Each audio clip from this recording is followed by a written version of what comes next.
எனக்கு கோமாளி டைமில் என்னை பார்த்த மாதிரியே இருந்துச்சு.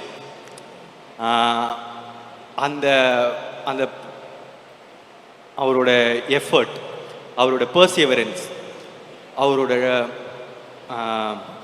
ஒரு விஷயத்தை சாதிக்கணும்னா அதுக்கான என்ன முயற்சி வேணால் எடுக்கலாம் அப்படின்ற ஒரு போகிற எக்ஸ்டென்ட் இருக்குல்ல, அதை நான் வந்து கீர்த்திக்கிட்ட பார்த்தேன். அண்டு அவ்வளோ சின்சியாரிட்டி, நான் எதுக்கு இந்த பையனை நம்பலாம் அப்படின்னு தோணுச்சு. நான் ஓகே அப்படின்னு சொன்னேன். அன்னிக்கே எனக்கு ஒன்று தோணுச்சு, ஆனால் அப்போ நான் சொல்லலை. அன்னிலேருந்தே நான் அவர் வந்து என் தம்பி மாதிரி தான் பார்க்க ஆரம்பித்தேன். இன்றைக்கி வரைக்கும் நான் வந்து அவரை அப்படி தான் நடத்துகிறனும். என் சைட்லேருந்து பாதி நேரம் நமக்கு இருக்கிற ஃபீலிங்ஸ் மற்றவங்களுக்கு இருக்காமல் கூட போகலாம், அதெல்லாம். ஸோ ஆனால் நீங்கள் ஸ்டேஜில் பேசும்போது கூட எனக்கு ரொம்ப எமோஷ்னலாக இருந்துச்சு. ஏன்னா நான் உங்கள் தம்பியாக தான் பார்க்குறேன். ஸோ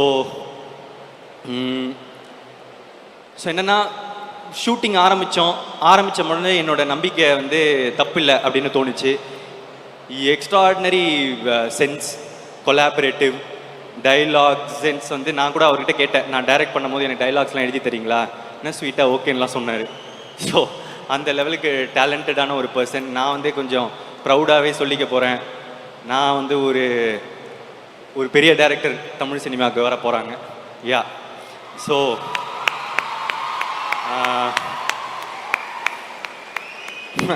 ஸோ இந்த மாதிரி நம்ம ஒருத்தரை ஃபஸ்ட்டு டைம் பார்க்கும் போது அவங்கள பற்றி என்னென்னமோ நினச்சிருப்போம். ஆனால் அவங்க தான் நம்மளோட அதுக்கப்புறம் ஃப்ரெண்டாவோ, அண்ணனாவோ, தங்கச்சியாவோ, லவ்வராவோ, பொண்டாட்டியாவோ, புருஷனாவோ இருப்பாங்க. அந்த மாதிரி உங்கள் வாழ்க்கையில் இருக்கிறவங்கள இந்த வீடியோக்கு கீழே டேக் பண்ணுங்க. இல்லை, எப்படி இருந்தாலும் ஒரு 10 செகண்ட் தான் வைரல் ஆகும். ஸோ நானே சொல்லிடுறேன்.